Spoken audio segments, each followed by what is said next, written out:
जय गंगा मैया, जय श्री सीताराम। कैसे हैं आप लोग? आज हम जो है सोमावती अमावस्या पर आप सबसे सम्मुख हुआ हूँ और कल सोमावती अमावस्या है। और आप लोग भी कहेंगे कि भाई दूसरे दिन जब व्रत उपवास होते हैं तो गुरुजी एक दिन पहले ही बोलते हैं। चूँकि सोमावती अमावस्या को बहुत ही उत्साहित और बहुत ही पवित्र तिथि कहा गया है। और फिर मैं बहुत व्यस्त था और व्यस्तता में से अचानक से याद आया, वो भी तब जब कुछ लोगों के फ़ोन आए तो याद आया, तो मैंने कहा चलो मैं भेजता हूँ आप लोगों को। तो 2 सितंबर भाद्रपद कृष्ण पक्ष की सोमावती अमावस्या है। चूँकि अमावस्या मंगलवार को भी सुबह मिल रही है, परंतु वो रिक्ता तिथि हो जा रही है, तो अमावस्या सोमवार को ही विशिष्ट रूप से मनाई जा रही है। सोमावती अमावस्या बहुत ही महत्वपूर्ण तिथि है। चूँकि सोम अर्थात चंद्रमा भगवान शिव की जटा में निवास करते हैं और समस्त पितरों का अधिपति स्वामी जो है वो चंद्रदेव को कहा गया है। ब्रह्मा जी ने चंद्रमा को पितरों का अधिपति स्वामी बनाया था। इसलिए पितृकर्म और समृद्धि का प्रधान कारक जो है सोमावती अमावस्या बनती है। इसीलिए इन तिथियों की विशिष्टता जो है वैदिक काल से चली आ रही है। और आप देखेंगे कि ग्रामीण अंचलों से लेकर महानगरीय अंचलों तक जैसे भी सोमावती अमावस्या आती है तो माताएं बहुत जल्दी भोर में जग जाती हैं, उठती हैं, तैयारियां करती हैं और पीपल वृक्ष का फेरा लगाती हैं। चूँकि पीपल वृक्ष को भगवान का स्वरूप कहा जाता है। मूलं ब्रह्मा त्वचा विष्णु शखा शंकर तथैव च पत्ते पत्ते देवानां वासुदेव नमस्तुते। तो इस प्रकरण के अनुसार, महाभारत के अनुसार, भगवान नारायण स्वयं ही पीपल वृक्ष में निवास करते हैं, इसलिए उसे ब्रह्म तत्वात्मक वृक्ष कहा जाता है। और है भी वैज्ञानिक उपाख्यानों से लेकर पौराणिक उपाख्यानों तक और वर्तमान में भी सबसे पवित्र वृक्ष पीपल को कहा गया है। तो सोमावती अमावस्या लग रही है, तो कल आप जो है सुबह जल्दी जगें, ब्रह्म मुहूर्त में जगिए, स्नान ध्यान अपने दैनिक क्रियाओं का निस्तारण करें और निस्तारण करने के बाद आप जो है किशमिश ले लें अथवा चने ले लें भीगे हुए।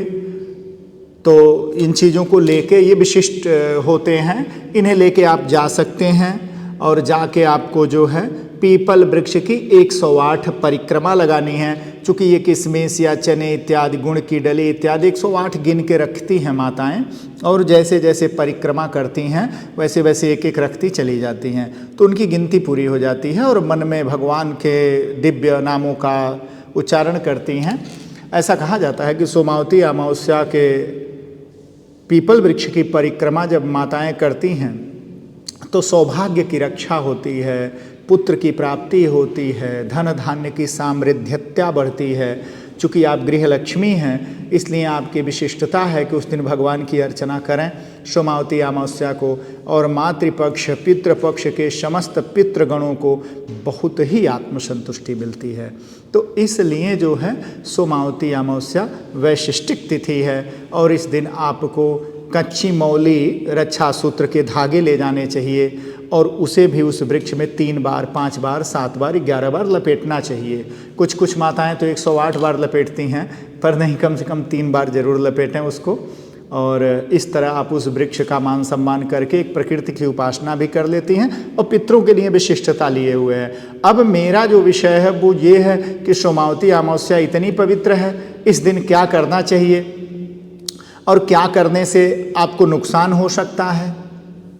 तो मैं ये बताना चाहूँगा कि इस दिन विशेष रूप से भगवान शिव की अगर आप आराधना करते हो तो उसका विशेष लाभ मिलता है। जरूर करना चाहिए भगवान शिव की आराधना, भगवान शिव का दर्शन।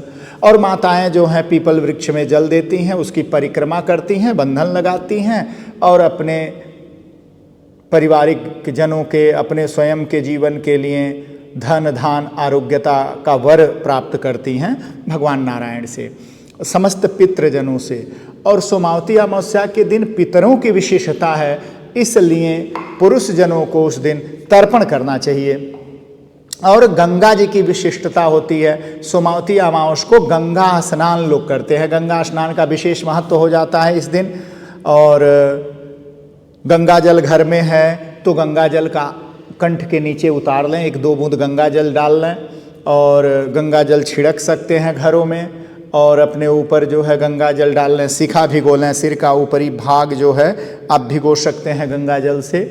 और इसीलिए मैं कहता हूँ कि गंगा शरणम परिवार से जुड़े रहें, ताकि घर घर गंगा का जो हमारा एक मिशन है, एक उद्देश्य है, वो आप सबके सहयोग से अपनी सफलता को प्राप्त हो। तो मैं आपको लिए चलता हूँ आगे, चूँकि वीडियो 2 मिनट ज़्यादा हो सकती है, तो पूरा सुन लेंगे तो आपको समझ में आ गया कि क्या नहीं करना चाहिए, क्या करने से आपको नुकसान हो सकता है। अभी आपने करने वाला सुना, जैसे है अमावस्या तिथि को बुरी आत्माएं, जो अंतरिक्षीय दुरात्माएं होती हैं, प्रेत आत्माएं, भूत पिशाच, यक्ष, नाग, पन्नग, भूषण, ये क्रियाशील रहते हैं। अतृप्त जीव क्रियाशील हो जाते हैं। इसलिए आप कोशिश करें कि अमावस्या को रात्रि के समय अकेले सुनसान जगहों पर, कब्रिस्तान पर, या जो श्मशान इत्यादि हैं या जंगलीय प्रांत हैं, ऐसे जगहों पर अकेले मत जाइए। या जो बड़े भवन हैं, घर हैं, तो वहाँ भी अकेले नहीं रहना है, अकेले नहीं जा सकते बड़े घरों में। जो सुनसान हो, बहुत देरी से खुलता हो, या महल इत्यादि हो, या खंडहर हो, मंदिर हो जो खंडहर हो गया हो, तो ऐसे स्थानों पर अकेले जाने से आपको बचना है, क्योंकि उस दिन जाने से आपको हानि का सामना करना पड़ता है। दूसरी चीज़ ये है कि अमावस्या को कोशिश करना चाहिए कि मांस, मछली, अंडा, माने अभक्ष्य पदार्थ का सेवन नहीं करना है आपको। लहसुन प्याज का प्रयोग नहीं करना चाहिए, बचना चाहिए। और इस दिन जो है भूल के भी आपको तामसिक प्रवृत्ति नहीं करनी चाहिए, मदिरा, शराब इत्यादि का सेवन नहीं करना चाहिए। और इस दिन चाहें तो ज़रूर गौशाला जाएं, गायों को हरा चारा खिलाएं और अपने धन धान्य समृद्धि की कामना पूर्वक गायों को गुड़ भी खिला सकते हैं, जिससे आपको ये चीज़ें प्राप्त होती हैं। तीसरा जो है वो है गृह क्लेश। तो गृह क्लेश अमावस्या के दिन, सोमावती अमावस्या हर वर्ष आती है, हर वर्ष में कई बार आती है और जीवन भर आती रहेगी। तो मैं ये जो आपको आपके लिए बोल रहा हूँ, ये हमेशा के लिए बोल रहा हूँ। ये नहीं है कि कल सोमावती अमावस्या है तो सिर्फ कल के लिए बोल रहा हूँ। इसे आप हमेशा ध्यान रखेंगे कि सोमावती अमावस्या के दिन विशेष करके किसी भी प्रकार का गृह क्लेश न करें। विशेष करके स्त्री समाज से बिल्कुल मत लड़ें, क्योंकि उस दिन जो है गृह क्लेश करना ठीक नहीं होता है। और छोटे बच्चों को प्रताड़ित न करें और पेड़ों को बिल्कुल परेशान न करें। उस दिन पौधों को बिल्कुल काटें मत, तोड़ें मत, छेड़ें मत। अमावस्या के दिन वनस्पतियों को काटना, छेड़ना ठीक नहीं है, क्योंकि उस दिन जो है चंद्रदेव उसमें निवास करते हैं और चंद्रमा ही सभी पितरों के स्वामी हैं। इसलिए समस्त औषधि वनस्पति जगत के रूप में चंद्रमा उस दिन निवास करते हैं। तो ये एक विशिष्ट कारण है। इसके बाद हम और कारणों की चर्चा कर रहे हैं। तो आप देखेंगे शुभ कर्म, सोमावती अमावस्या और अमावस्या तिथियों में मांगलिक कार्यों को टालना चाहिए। मांगलिक कार्य नहीं करने चाहिए, विशेष करके विवाह इत्यादि, पाणी ग्रहण इत्यादि, अथवा धरती खोदने का कार्य। धरती खोदना मतलब नीम वगैरह देना नया घर बनाने के लिए, या गृह प्रवेश। अमावस्या में गृह प्रवेश भी नहीं किया जाता है। तो आप इस चीज़ का ध्यान रखेंगे कि कतई नहीं करेंगे ऐसा कार्य जिससे आने वाले भविष्य में कोई दिन खराब हो। और कोई मांगलिक कार्य की खरीदारी नहीं करनी चाहिए अमावस्या के दिन। तो ये भी ध्यान रखना है कि अमावस्या के दिन आपको कोई मांगलिक खरीदारी नहीं करनी चाहिए है। और किसी नए कार्य की शुरुआत भी अमावस्या को आप नहीं करेंगे। अच्छा, इसके बाद आता है पांचवा जो मैं बताना चाहता था, क्रोध और अहंकार। अमावस्या के दिन क्रोध अहंकार बिल्कुल नहीं करेंगे आप, क्योंकि इस दिन का क्रोध जो है पितरों के नाराज़गी का कारण बनता है। चंद्रमा मन का कारक है, तो चंद्रमा के नाराज़गी का कारण बनता है।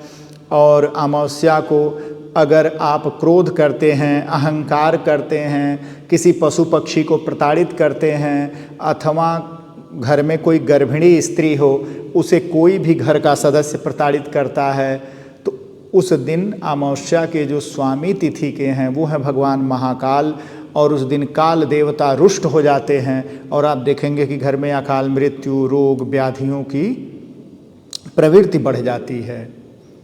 तो इसलिए बचना चाहिए। और ये तिथि पूर्ण रूप से पितरों को समर्पित है, तो संभव हो तो पितरों का तर्पण करें, तांबे के कलश में तिल डालकर भगवान सूर्य को अर्घ दें अमावस्या को, और गायों को हरा चारा जरूर खिलाएं इस दिन, और साधु ब्राह्मण अतिथि आते हैं तो उन्हें भोजन कराएं, और यथाशक्ति अमावस्या को जो दान कर सकते हैं तो आप जरूर करें। तो ये सोमावती अमावस्या के संबंध में आपको जानकारी दिया हूँ। अगली सोमावती अमावस्या अगर मिलेगी तो अगली बार मैं और विशिष्ट जानकारियों को लेके आऊँगा पुराणों से संबंधित, और आप लोग ज़रूर इसको सुनें और सब्सक्राइब कर दीजिए चैनल को, क्योंकि जितना ज़्यादा आप सब्सक्राइब करेंगे तो जानकारी ऐसे ऐसे क्या है कि अब मैं हर पर्व, हर तीर्थ और हर मुख्य अवसरों पर वीडियो भेजता रहूँगा आप लोगों तक। तो ये श्रृंखलाएं आप लोगों तक पहुँचती रहेंगी, तो आप सब्सक्राइब करेंगे तो आपके पास सीधे पहुँच जाएगी, तो आप देखते रहेंगे। तो आप देखते रहिए और अपने जीवन को समृद्धि की तरफ ले चलें, सुख शांति की तरफ ले चलें, स्वास्थ्य की तरफ ले चलें।